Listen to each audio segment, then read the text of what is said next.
Hello, friends. Sleep Tight Stories, Sleep Tight Relax, and Sleep Tight Science are now available to play on Story Button, the device that makes it easy to listen to our shows and more without having to use a phone or tablet. This month, you can save $10 at storybutton.com when you use the code SLEEPTIGHT. Story Button, the home of imagination. Hello, friends. For an ad-free listening experience, please check out Sleep Tight Premium. A link can be found in our show notes. Thank you.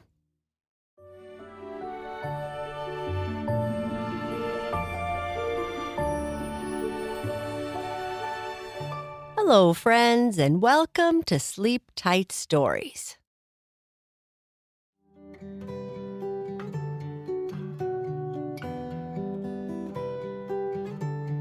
In this story, Bernice comes home, and when Papa Bear asks her if she wants a cookie, she says no. What could be wrong with Bernice?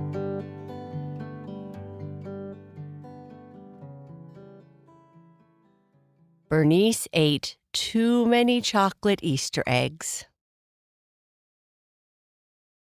"Hey, Papa, I'm home," Bernice said as she came in the front door of their house. "What did you do to the front door, Papa? It's yellow. I almost thought I was at the wrong house," Bernice said with a laugh. "Put your stuff away, little bear, and come into the kitchen, and I will tell you all about it," Papa Bear said. Bernice took off her shoes, put her coat away, and ran into the kitchen. "Did you have a good day, little bear?" Papa Bear asked. It was a bit of a mixed bag," Bernice said as she washed her hands in the sink. "I haven't heard you describe your day that way before," Papa Bear said. "Is everything okay?" "Yeah, everything is okay, I guess." "Are those Easter egg cookies, Papa? They smell super yummy and look super beautiful, but I'm not sure I can eat any of them, Papa," Bernice said with a frown. "Really, little bear? I made them just for you and Mama Bear. Would you like a glass of milk? I'll get you a glass of water, too. You do look a little out of sorts." "Thank you, Papa. Milk would be great." After putting some milk and water on the table, Papa Bear put his hand on Bernice's forehead and continued. "You don't appear to have a fever, so why don't you tell me about your day while you drink your milk?" Looking concerned, Bernice said, "You can have some cookies, Papa. I don't mind. Just because I'm not having any doesn't mean you can't." "Cookies are something I share with you, little bear. I can wait to have cookies later when you are ready." "Okay. Well, it was a really good day, Papa. Science class was fun. We learned how to design and conduct experiments. Bobby said he was going to put a Mentos candy in a bottle of soda as an experiment, but the teacher wouldn't let him. In math class, we solved some hard problems together, and in English, we started a new book. The story in the book is pretty cool, too. It's about a young boy who makes friends with a new girl in town, and they create an imaginary kingdom called Terabithia. But, Papa, we couldn't go on an Easter egg hunt this year because the teacher said there was too much snow." "How did that make you feel?" "Well, I was a little disappointed. Last year, I found all kinds of chocolate eggs and ate them. It was super fun. But the snow this year just won't go away. Silly snow." "I remember when you ate those eggs. You looked a bit like you do right now."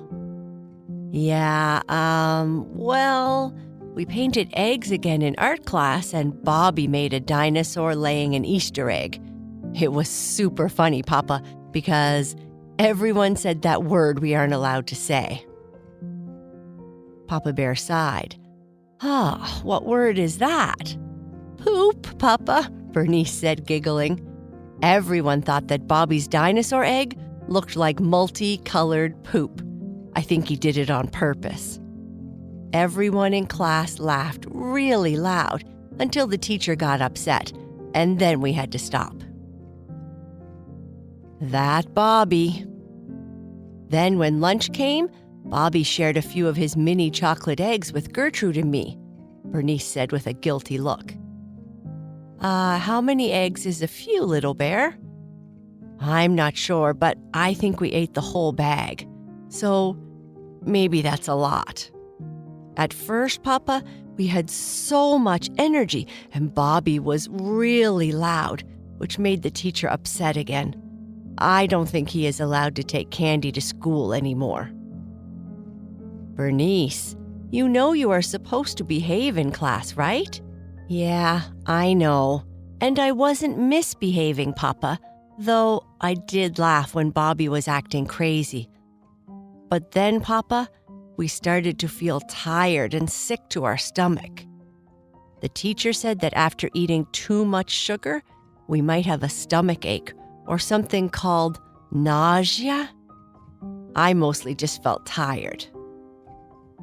Oh, little bear, when your body tries to digest an excessive amount of sugar, you might feel tired and lethargic. How do you feel now? Papa Bear asked.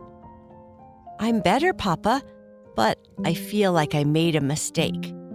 It's just that the chocolate eggs tasted so good, I couldn't stop eating them. And before I knew it, Bobby, Gertrude, and I finished the whole bag. It was sort of like a competition to see who could have the most. We all make mistakes, little bear. I hope you will learn from this and try not to eat so many chocolates in the future. Cookies and chocolates are treats. Treats taste better when we don't eat them too often. I'll put the cookies away for now, and maybe if Mama Bear says it's okay, we can have one after dinner. Okay, Papa. But you didn't tell me why our door is yellow. I don't think it was yellow this morning, was it? Oh, yeah. I forgot that I was going to tell you all about that. Mama Bear and I wanted to get a better front door because the old one was starting to not work as well. So we gave the old one to a friend, and we had a new one installed today. Mama Bear and I couldn't decide on a color, so since it's almost Easter, I thought we would pick yellow. And yellow is the color of springtime, right? That's what my art teacher says. That sounds correct, little bear. I also think it's a fun color, too.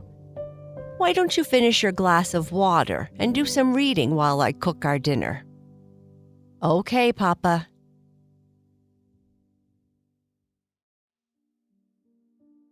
It's that time, Papa, said Bernice. And what time is that, little bear? Replied her Papa. The time you read me a story. Are you sure you want me to read you a story, little bear? You seemed pretty sleepy after dinner, Papa Bear asked. Of course, Papa. I could stay awake all night if you kept telling me stories. I think I would fall asleep before all night came along, Papa Bear said with a smile. What kind of story would you like me to tell you this time? I like the stories with Boo Boo. I think Boo Boo and Kai Kai are a lot like Bobby and me. And the stories about the unicorn are pretty good. And I like the stories about the magical book, Bertie said with a yawn. Maybe a short, silly story about another character in the mystical forest. Maybe a fairy. Did you do all the things you need to do before bed? I think so. I gave Mama a great big hug and kiss. I had a soapy bath, and I even did a good job cleaning behind my ears. I put on my comfy pajamas, brushed my teeth, and even did some stretches and deep breathing exercises. You're growing up, little bear. Yeah, I think so. Will you and Mama miss me when I am gone? Where do you plan on going?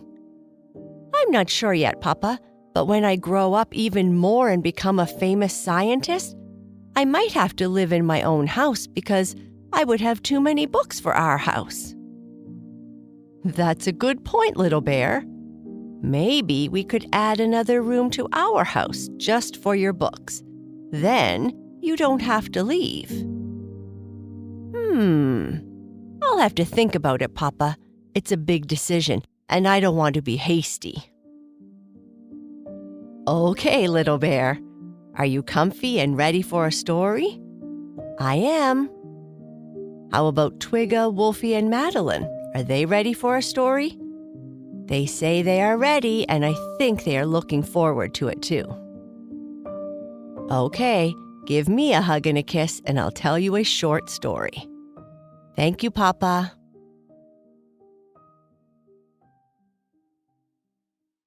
Once upon a time, in a world full of magic and fun, there lived a young little fairy named Lila. She grew up in the middle of a mystical forest. In this forest were unicorns, other fairies, gnomes, and all manner of insects, birds, and animals. It was a wonderful place. The kingdom they lived in was full of people who lived in the meadows, those who lived in the hills, and those who lived in the forest, and they all lived in harmony. In the kingdom, there was a small forest village famous for making sweet treats, and it was here where the fairy named Lila lived. Most fairies didn't eat much in the way of sweets, preferring to eat what the mystical forest provided for them. But Lila was different. She had a sweet tooth and loved all kinds of treats, especially chocolate. She would fly around the kingdom visiting candy shops and bakeries and sampling all the delicious desserts. She was well known by the kids of the kingdom as she was always eating dragon candy with them after they finished school. One day, Lila found a magical chocolate tree deep in the forest. The tree was filled with the most delicious chocolates she had ever tasted. The more she ate, the more she wanted. Lila couldn't resist and started eating all the chocolates from the tree.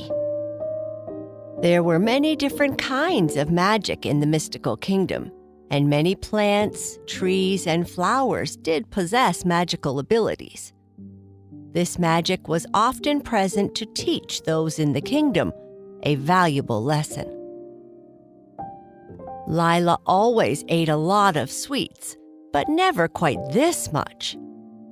The chocolate from the tree was simply irresistible, and Lila could not help herself. As the night went on, Lila started to feel very strange. Her wings felt heavy, and her stomach was feeling very poor. She realized that she had eaten too much chocolate and made herself sick. Lila knew that she had to find a way to get better, but she was too weak to fly back to her home.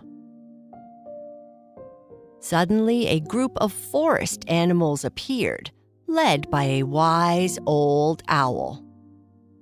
The owl told Lila that she had to drink the magical nectar of a rare flower to cure herself. The flower was in a cave deep in the forest, and only the bravest and strongest animals could reach it. Lila felt grateful for the help and slowly set out with the animals to find the flower. They had to overcome many obstacles, including a deep river filled with gold-colored fish and a forest filled with flowers that had all the colors their eyes could see. But finally, after climbing down into the very deep cave, they reached the flower. Lila drank the nectar and felt instantly better. From that day on, Lila learned a valuable lesson about eating too much chocolate. She realized that although chocolate was delicious, she needed to eat it in moderation. Sweets were treats and were not meant to replace the food that the other fairies ate. Lila promised herself that she would never eat that much chocolate again.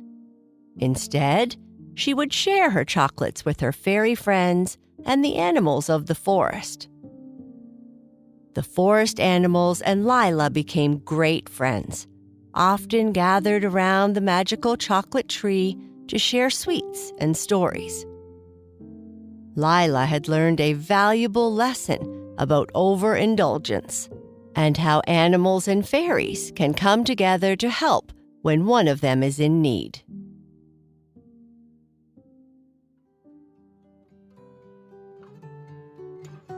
And with that, Papa Bear kissed Bernice on the forehead, adjusted her blanket, turned off her lamp, and quietly whispered, "I love you, little bear.